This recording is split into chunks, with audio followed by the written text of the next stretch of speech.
falar da África, né? Eu preparei umas coisinhas aqui. Ó, primeiro, tá aparecendo aí? Tá. Então tá, ó. Bom, temos aqui o Brasil, no Google Earth, tá? O que a gente pode ver? Bem verde, né? Certo? Bastante verde. Se a gente dar zoom, ele vai mostrar onde tem água. Bom, ele ia mostrar onde tem água, tá? Aí eu vou para a África. Primeiro, é muito grande, certo? É a primeira coisa que vocês podem observar. É muito grande, muito maior que o nosso país ou que a América do Sul, certo? E outra coisa, cadê? Aqui. Ele tá tem um delay aqui, meio lerdo. Isso aqui é o deserto do Saara, que pega boa parte do continente, tá? Ele é muito grande mesmo. Isso tem muitas consequências para os países, né? Por exemplo, aqui dá para ver, ó, o Egito, você vê direitinho onde que é o Rio Nilo, que é a parte verde, que é onde tem água, olha lá, né? O resto é deserto, certo? Esses países do norte da África também. Tem cidades? Tem cidades, mas grande parte deles é o Saara. Isso faz toda a diferença no país. Por exemplo, aqui, ó, o Congo já tem bastante água, né?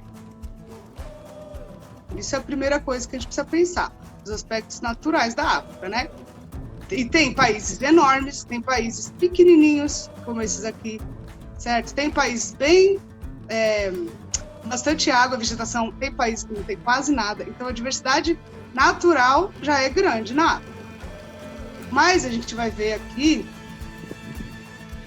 outras coisas que são bem... Opa, aqui.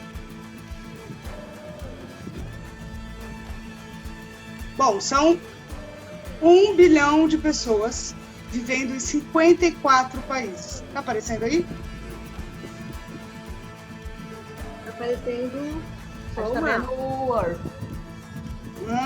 Peraí, então. né? Aspectos físicos. Ah, bom, então nós vamos mudar aqui. E Pronto. agora sim.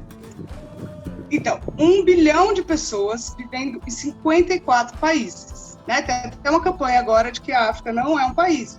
Não pode tratar a África como se fosse um país, porque ela não é. 30 milhões de quilômetros quadrados. 20% do planeta. É muito grande mesmo. Isso tem grande diversidade étnica, cultural, social e política.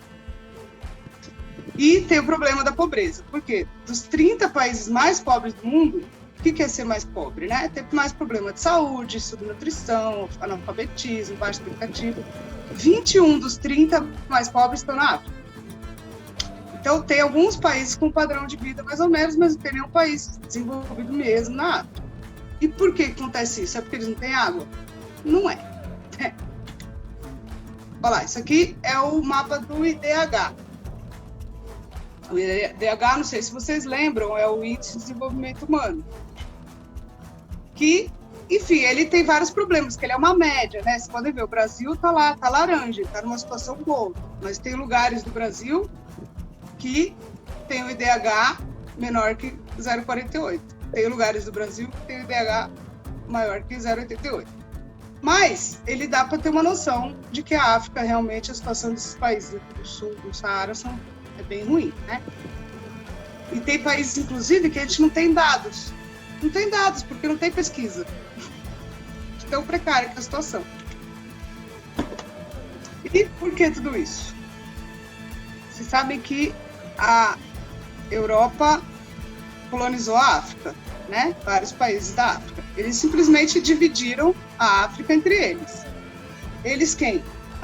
Vários países. A Inglaterra tem colônias na África, a Bélgica, a França, o que mais? A Alemanha. A Alemanha. Isso. Itália. E eles dividiram, Portugal também, né? Eles dividiram as fronteiras dos países de acordo com os interesses deles. Então foi assim, essa parte aqui é minha, essa aqui é sua.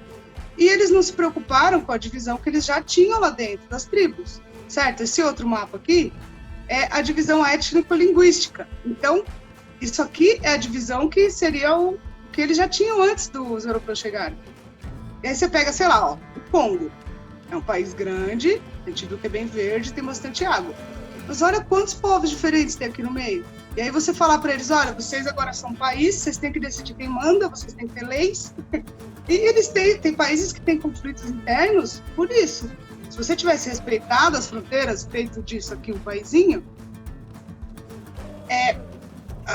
eles estavam mais em paz do que eles estão hoje, a situação era muito melhor, né? Então, além dos problemas que a gente tem da colonização também, eles têm esse problema da divisão das fronteiras, certo? O que mais que eu ia falar? Eu posso fazer uma colocação? Todas. Então, gente, em cima do que a Bel está colocando para vocês, a gente tem que entender que no mesmo território foram colocados povos inimigos, né? Então, o cara está lá geograficamente próximo, mas é uma tribo, é um povo com o qual você não se dá, com o qual você tem conflitos, você tem guerra. Os europeus propositalmente, tá, juntaram esses povos na mesma fronteira para garantir a dominação. Se eu tenho dois inimigos juntos, eles não vão se unir para me tirar daqui e eu vou poder explorar à vontade. Exatamente.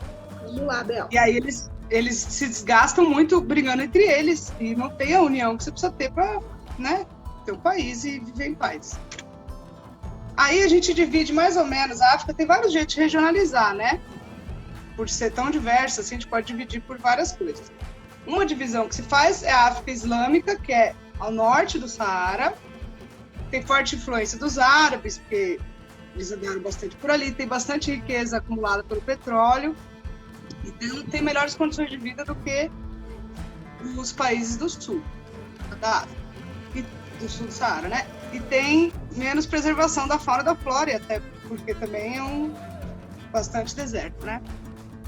E a África subsaariana, que é o sul do deserto do Saara, tem muita variedade de grupos étnicos, de povos, falando muitos idiomas diferentes. E tem a flora e a fauna um pouco mais preservadas, né? Que é a floresta equatorial, a savana, e é lá que a gente encontra. Ainda tem leões, girafas, elefantes. Bem menos do que tinha antes, mas tem um pouco. Aí, esse mapa mostra essa divisão, né? Os países do norte da África aqui, ao norte do Saara e os outros. Certo? Mas, dentro desses países, também tem muita diversidade. Ó, isso aqui é a África do Sul. A gente tem os africanos negros de um lado, colored, que eles falam, com multirraciais, indianos, então é bem segregado, assim, né? O que é segregado? É dividido, um povo de um lado e outro do outro, certo? Na África do Sul, a gente teve o apartheid. Vocês já devem ter ouvido falar disso. É uma política de segregação racial oficial do governo, era lei. Isso serve também para a gente pensar que as leis, às vezes, não estão certas, né? Ou estão ultrapassadas já, né? Não é porque é lei que está certo, a gente precisa sempre questionar. Quando foi feita, quem fez, por que fez.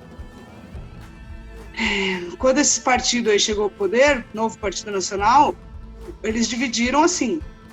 Tinha lugares como nessa escada aqui. De um lado passam os negros, de outro lado passam os brancos. Quer dizer, brancos e não brancos, né? Aqui também, isso é um exemplo de uma arquibancada no jogo de futebol. Uma divisão aqui, os negros de um lado e os brancos do outro.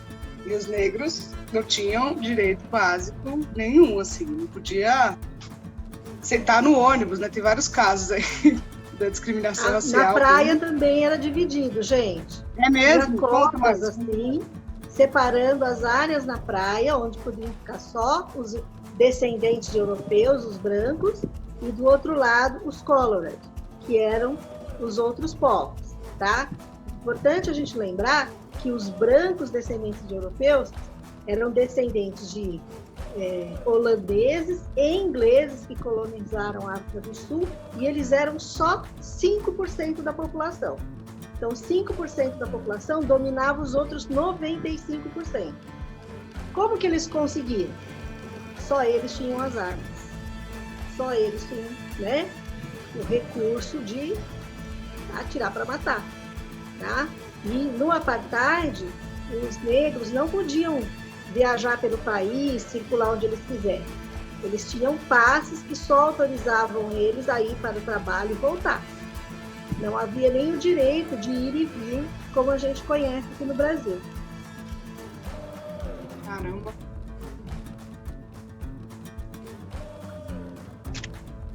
O que mais que eu ia falar? É muito absurdo a gente pensar nisso hoje, mas a gente vive consequências disso até agora, né?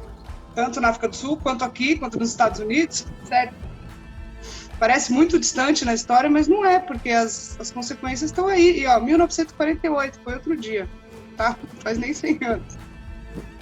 Ô, Bel, é interessante pensar que aqui nunca foi institucionalizado, né, essa divisão, por lei, digamos, né?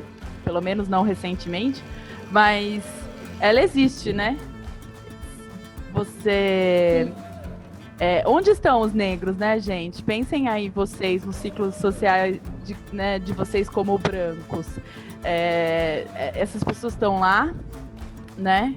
Elas estão nos seus grupos de amigos, elas estão nos lugares que vocês vão, né? Então, é claro, não é algo institucionalizado, mas cria-se barreiras para essas pessoas não estarem lá, né? Dentro de alguns lugares. Outras barreiras mais sutis, mas aí você vai numa determinadas praias de São Paulo, você não vê pessoas negras, né? Vai no Rio, por exemplo, é bem nítido. As praias... Se tiver, tá trabalhando, né? Tá trabalhando, exatamente. Você vai no Rio, você vai ter lugares em que a maioria das pessoas que estão lá são negras e outras que as que estão são as que estão trabalhando, né? Os bairros, ele continua existindo, né? Essa segregação, ela continua existindo. Tem um exemplo muito simples para a gente refletir sobre isso, pessoal. Quantos professores negros você tem? Né? Pensa nos professores que você teve, desde lá do primeiro ano, do pré. Quantos professores eram negros? Isso significa o quê? Que o acesso à universidade não está, né, democratizado no Brasil. Como a Suelen colocou, são meios sutis de barrar quem não é branco, quem não é descendente de europeu. Sabe que eu lembrei de uma coisa por causa dessa corda aqui? Se você vê, sabe que aqueles trio elétrico no carnaval, tem a parte de dentro da corda, que é quem segue o trio mesmo, que é quem pagou o abadá, né? Quem pagou para estar ali. E tem o pessoal que fica do lado de lá da corda, que eles falam que é a pipoca. Que é quem não pagou e vai acompanhando de volta. Você vê a divisão exatamente igual a essa corda. A parte paga são os brancos, a parte de fora são os negros. Eu queria estar com essa imagem aqui. Verdade. E claro, assim, como ainda tem essa divisão, né? E mesmo no mapa, você pegar um mapa do Rio de Janeiro, um mapa de São Paulo, Jaguariúna sai um pouco disso, porque não tem muito negro, né? Por várias razões aí. Até por... tem muito... enfim, várias questões, que Jaguariúna tem menos negros, que eu não vou entrar agora, só último ano. Mas dá pra ver no mapa. Tem bairros onde predominam os brancos e onde predominam os negros. Mesmo dentro da cidade, né? Mesmo dentro da cidade. Que mais que eu ia falar? Aí, ó, os conflitos, né? Por que a gente fala tanto dos conflitos da África? Tem realmente vários conflitos por vários motivos. Primeiro lá, Ruanda, Mali, Senegal, Burundi, Libéria, Congo, Somália. Conflitos étnicos, que são casos como esse que a gente estava falando. Outros, disputa territorial, Serra Leoa, Somália, Etiópia, que também, na verdade, vem da raiz da divisão territorial que a Europa fez, né? Também conflitos religiosos, Argélia e no Sudão. E aí a gente tem um conflito em Ruanda, que é um bom exemplo de como que acontecem esses conflitos, né? São dois povos, os Tutsis e os Hutus, que viviam em paz, relativamente até os europeus chegarem lá. E o que aconteceu? A gente vai ver num videozinho agora, peraí.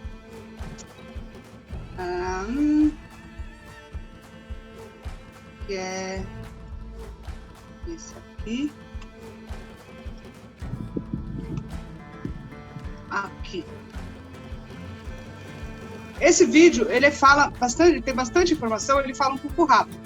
Mas ele vai estar disponível depois para vocês assistirem de novo, se vocês quiserem, tá? Mas prestem bem atenção, porque é bem interessante.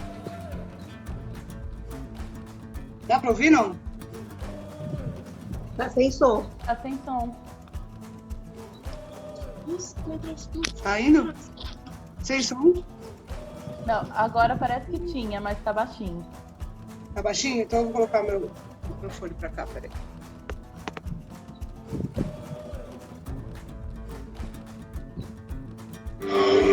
Agora vai. Ruanda é um pequeno país do centro da África. É conhecido principalmente pelo genocídio dos Hutus contra os Tutsis em 1994. Ruanda tem quase 12 milhões de habitantes hoje. Faz fronteira com o Burundi, ao sul, com a Tanzânia, a leste, Uganda, ao norte e República Democrática do Congo, a oeste. O primeiro povo a ocupar Ruanda foram os Tuá. Eles são pigmeus, vivem nas florestas e hoje formam 1% da população. Os Hutus vieram depois. Não se sabe exatamente quando, mas calcula-se que chegaram entre os séculos 5 e 11, a partir do sul e do oeste. Com o tempo, viraram a maioria. Já os Tutsis apareceram por volta do século XIII. Vieram do norte e leste da África e passaram a representar entre 10% e 15% da população. Os Tutsis eram principalmente pastores e pecuaristas, enquanto os Hutus eram lavradores. Essa diferença virou uma verdadeira divisão de classes. Mesmo sendo minoria, os Tutsis formavam a classe mais elitizada do país. Apesar disso, as duas classes conviviam relativamente bem, casavam entre si, eram amigos e até serviam juntos no exército. Isso até os colonizadores europeus se apossarem da região.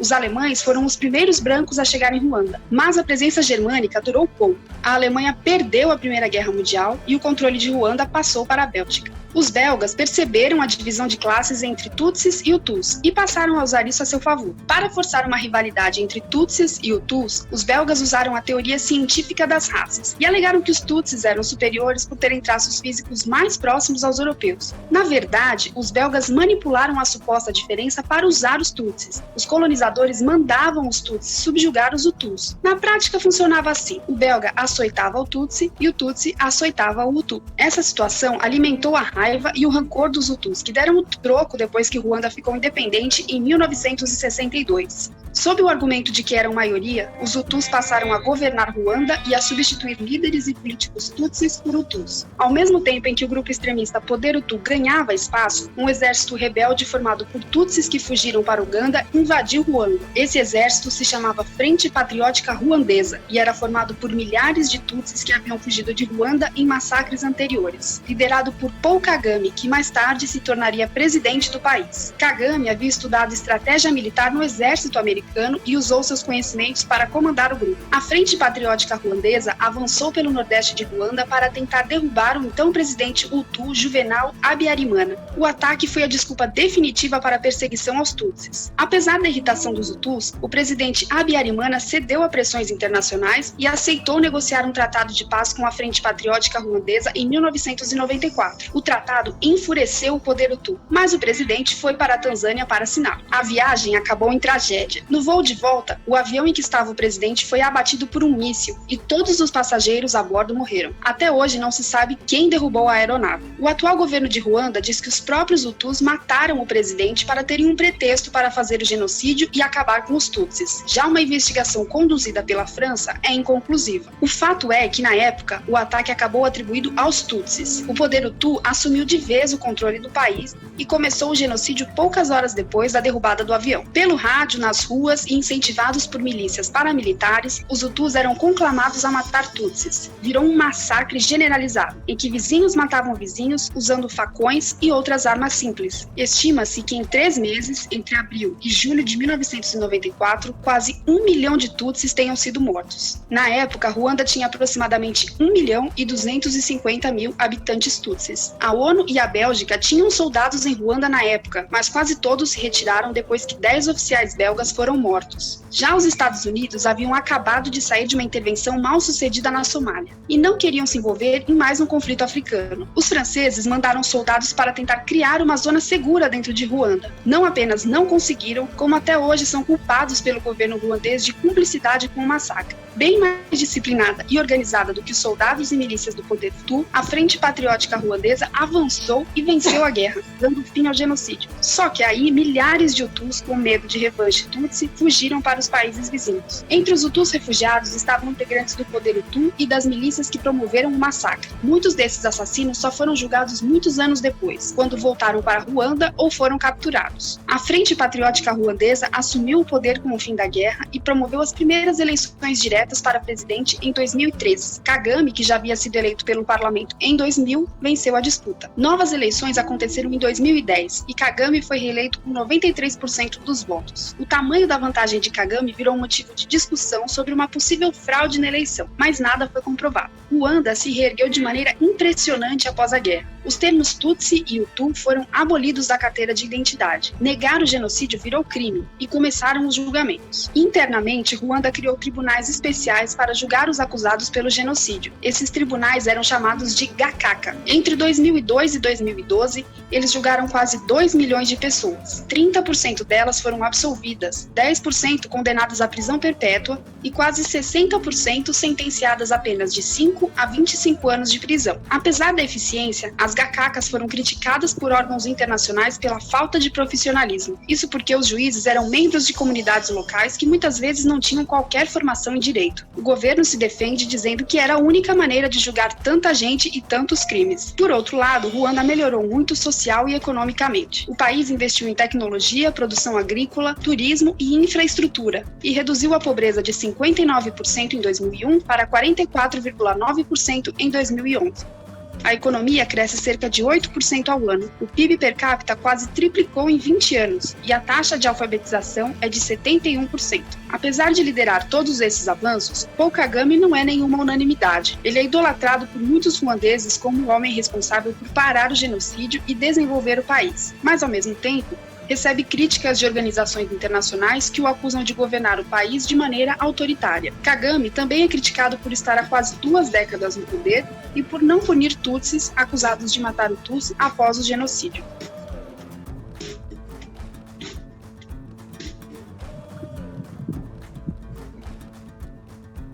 Muita informação, né? Demais. Não precisa saber. Mas é um excelente exemplo do que acontece na África, gente. Tá? Os conflitos, assim, foram criados pelas fronteiras artificiais, né? E incentivados pelos europeus. Ruanda é um excelente exemplo dessa situação. Tá?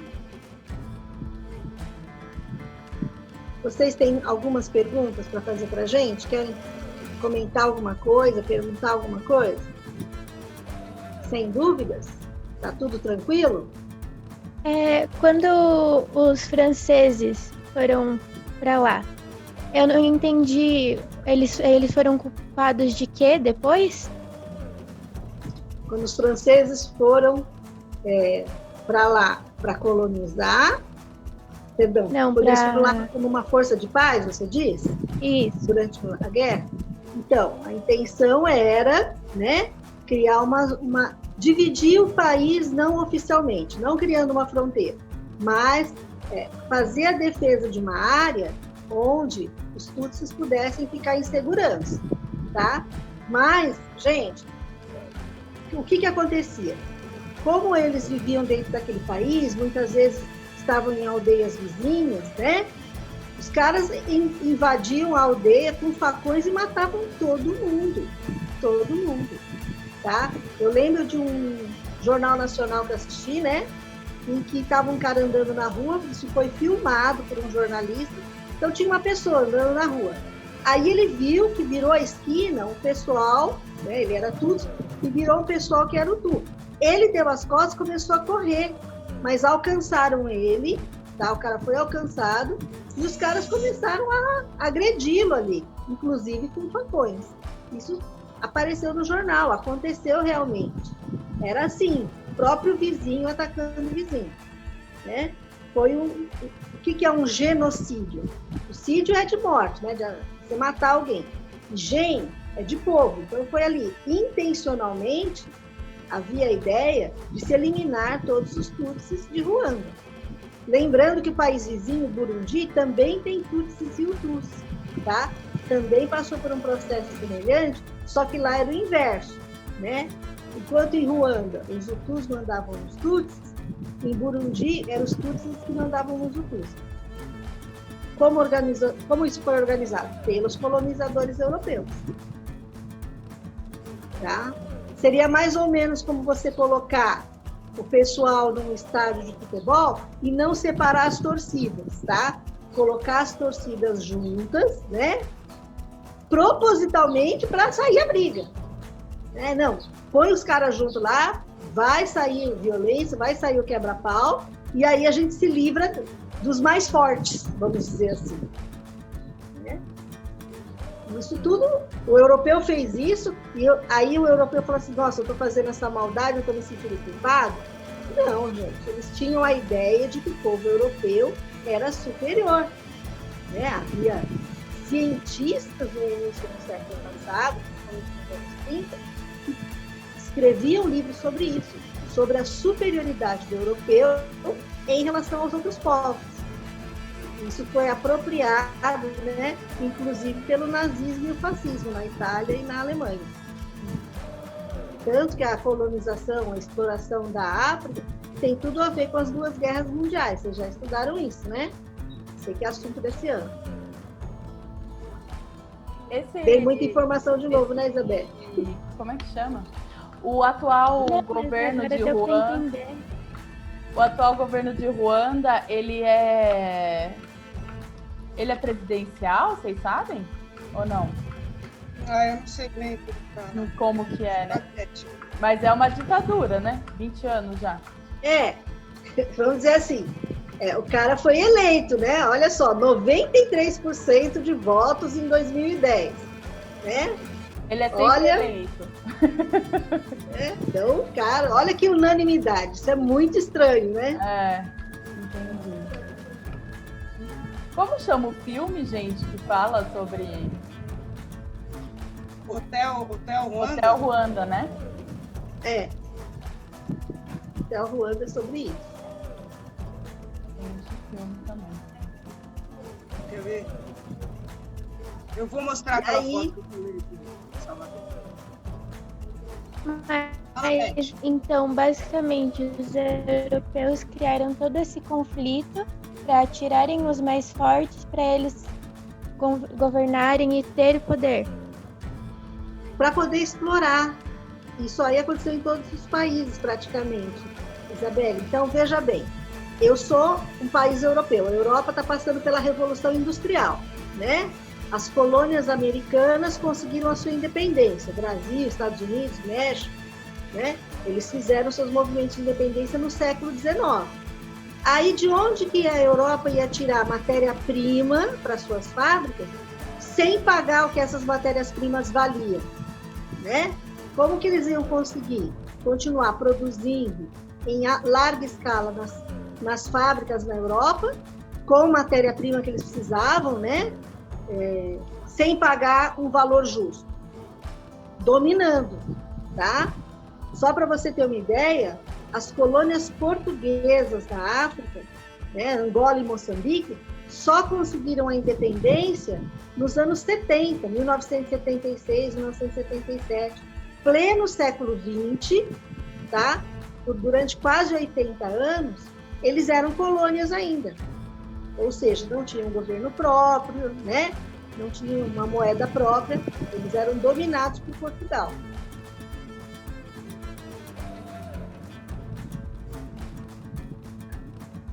E aí? É isso, dá um minutinho. Eu tenho uma pergunta para vocês, então. Com toda aquela miséria na África, você acha que o pessoal lá passa fome? Os países africanos têm gente passando fome? O que vocês acham? Sim. Sim. Sim, né? Agora, o continente africano é exportador de alimentos. Ele exporta alimentos, frutas tropicais, café, amendoim, cacau, tá? Milho. E aí? Tem algum país que a gente vive que pode ser comparado? Ou seja, exporta alimentos, mas tem gente passando fome? Vocês sabem me dizer um país que é assim? Porque eu posso falar, hoje no supermercado, preço do arroz, olha, vou ter que comer batata aqui em casa. Eu vi uma foto esses dias no supermercado nos Estados Unidos que era, enfim, dava R$14 os pacotes de arroz lá, nosso. Nosso arroz lá tá R$14. Lá tá R$14, é $3, eu acho.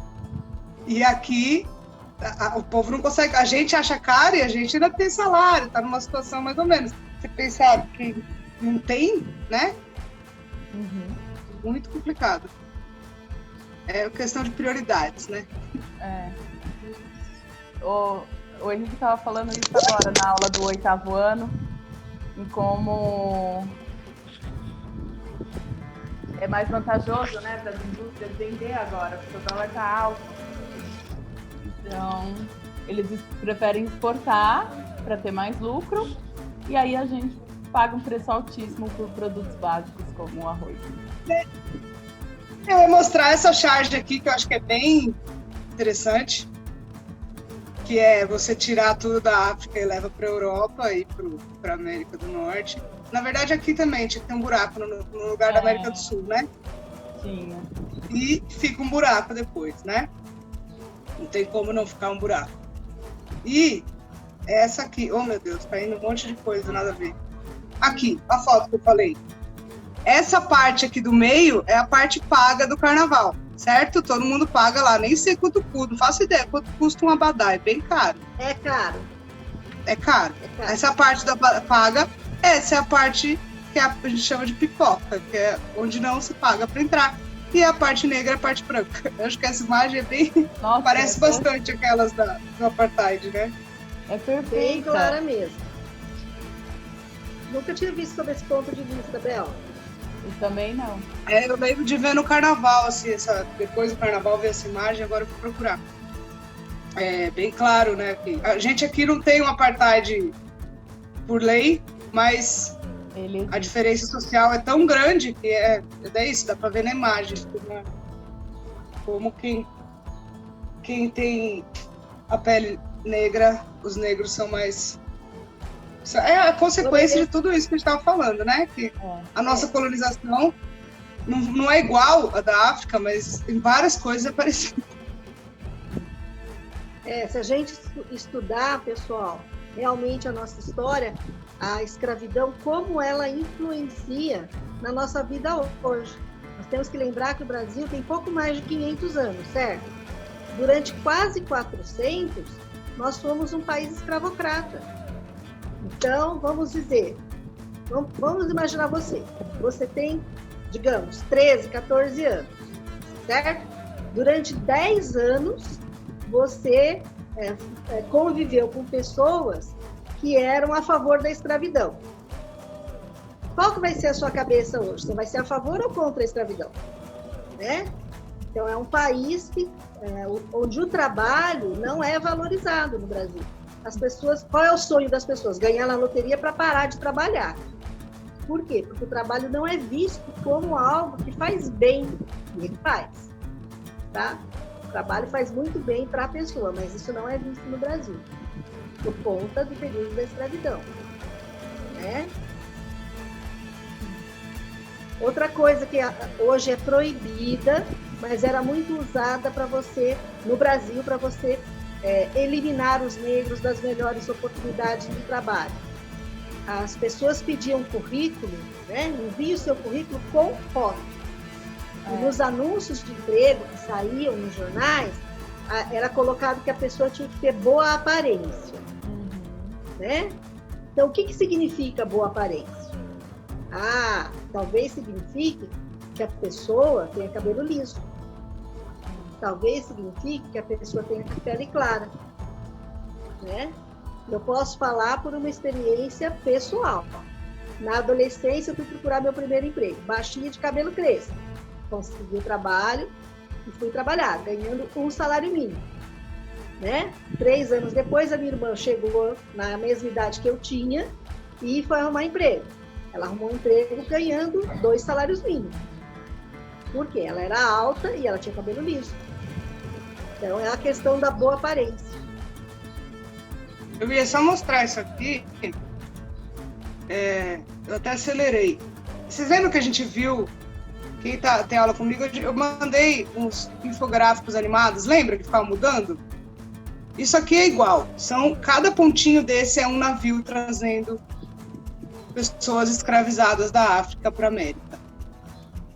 E é assustador a gente ver o quanto chegou e vai aumentar já já. É muito, muito navio. É assim, olha isso. E isso aqui parece que faz muito tempo, mas não faz. Isso é outro dia, né? Se for pensar na história da humanidade, é quase nada que passou. Como que a gente não vive consequências disso hoje? Vive lá na África, vários países, e aqui também. Bastante. Muito, né? É que tem um delayzinho, tá meio lardinho. Eu vou colocar depois lá no Classroom esse vídeo. Nossa, tá muito bom esse infográfico. Gente, observem quantos navios iam para Cuba, pessoal. Tá? É muitos, Cuba né? tá aqui, né? Ó. Essa ilha maior que tá Aqui, aí, né? No Golfo do México. Olha quantos navios iam para lá. Nossa, mas é uma ilha que precisava de tantos escravos assim, que acontecia que os escravos viviam pouco, né? Exatamente. A duração As dos escravos condições eram tão ruins de trabalho, de vida, que eles morriam rapidamente.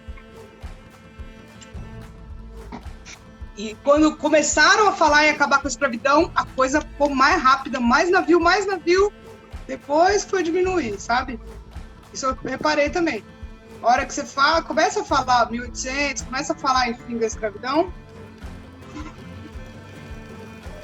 o fluxo aumenta, né? E continua depois, né? Não quer dizer que acabou também, né? Quem estava fiscalizando quantos navios chegavam nessa costa gigante, nossa, tem escravidão até hoje? Sim. Não só no Brasil, né? Mas na África também. O Marrocos é um exemplo de um país onde você pode se tornar escravo se você tem uma dívida. Tá? Existe lá, até hoje, legalmente, a escravidão por dívida. Gente, que loucura. Alguém quer água? E é muito, né? Oi, Jona. E é muitos escravos, né, que passam em barco, navios. Né? É tipo carga, você põe quantos cabe, sabe? Enfia lá quantos couberem, lota o máximo possível para você tirar o máximo de lucro que você puder em cada viagem. Era assim, mercadoria mesmo. Como se fosse mercadoria. Exatamente. Não, e é uma coisa muito violenta, né? Porque não é só você ser tirado do seu lugar e levado para trabalhar como escravo. Você não pode falar a sua língua, né? Você esquece a sua religião, ela não serve. Você vai ter a nossa religião agora, você vai ter outro nome também, né? Aí quando eles eram libertos depois, você tinha o seu sobrenome é o nome do fazendeiro, que era o seu dono. E assim, para vir para o Brasil, para vir para ser escravo, eles já colocaram. Poxa. Começou a falar aqui.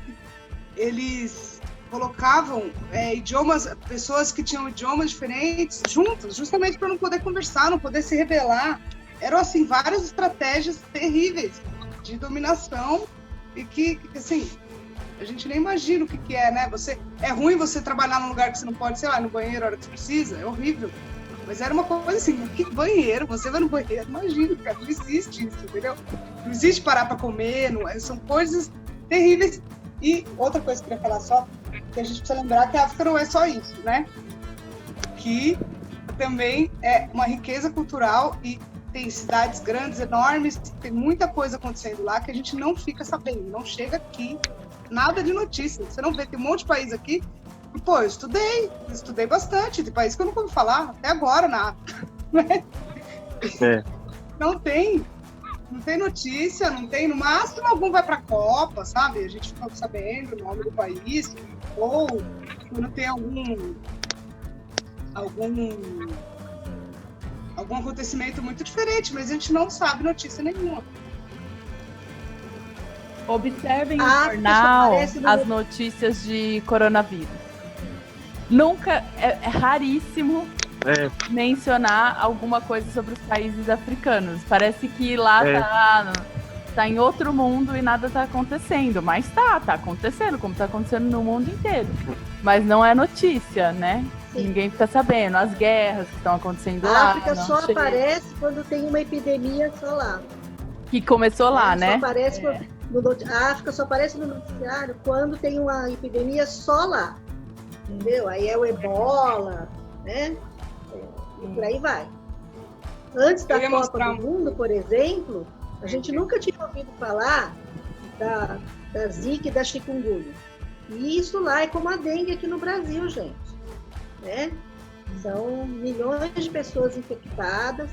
Lembrando que a Zika causa a hidrocefalia dos bebês, mas isso ninguém fica, não sai no noticiário. Agora, como disse a Bel, a África, o continente africano não é só isso.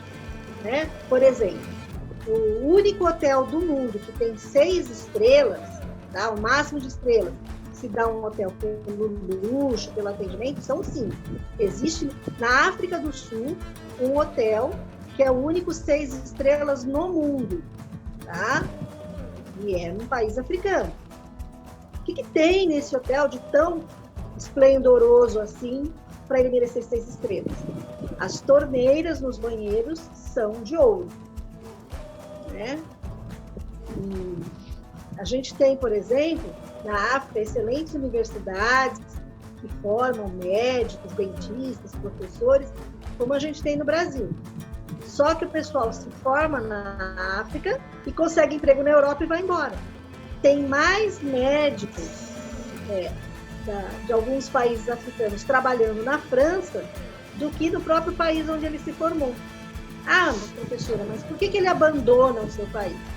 Pelo mesmo motivo que os brasileiros tentam ir para outros países mais ricos, gente, para ter uma melhor qualidade de vida, para criar os filhos com mais segurança. Tem um filminho na Netflix, depois eu vou mandar o nome para vocês no grupo. Ele é um filme, apesar do assunto ser pesado, é um filme leve, ele é engraçado. Que é de um médico da República do Congo, aí ele vai estudar na França, e aí ele se forma, e aí tem uma cidadezinha minúscula no norte da França que o prefeito precisa de um médico. E ninguém quer ir para lá da França, porque é uma cidade minúscula e lá não tem nada.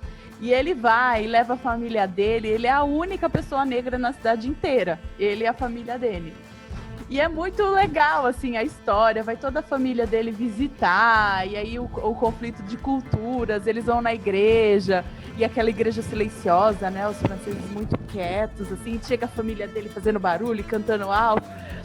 Então mostra esse conflito das culturas, né, de uma maneira engraçada. Mas ao mesmo tempo mostra o que ele passou, né? O que ele precisou enfrentar para que as pessoas confiassem nele, para que acreditassem que ele era um bom médico, né? E tudo que ele precisou passar por ser uma pessoa negra. É um filme bonitinho e tá na Netflix. Depois eu mando o nome para vocês. Muito bom. Tem aquele filme também, né? O Menino que Descobriu o Vento. Oi? A professora Jade já passou esse filme pra gente assistir uma vez na escola. Ah, esse filme é muito legal também, né? É, eu ia falar isso. Ela já passou pra ele. Eu ia mostrar uma coisa aqui que eu lembrei, que mostra bem a diferença, né? Isso aqui é um site, depois eu mando o link pra vocês. É muito legal porque ele mostra, ele tem as rádios do mundo inteiro, né? Pra você ouvir as rádios de vários lugares e tal. E aí, olha como a gente tem rádio aqui, né? Lugares que tem bastante. Olha na África.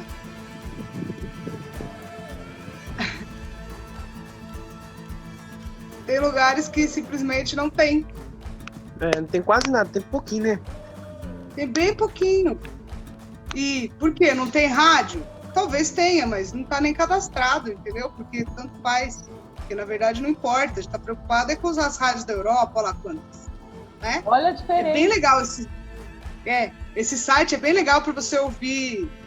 Você ouve, assim, músicas em outras línguas, né? É muito divertido de brincar com ele. Tem hora que eu pego e fico um tempão mexendo.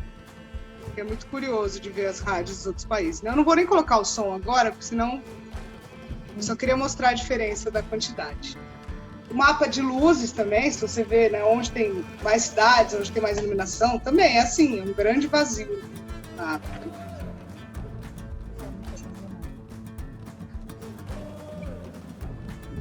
Muito bem. É isso, o que mais? Quer falar mais alguma coisa? Acho que é isso, né? Vocês têm dúvida, pessoal?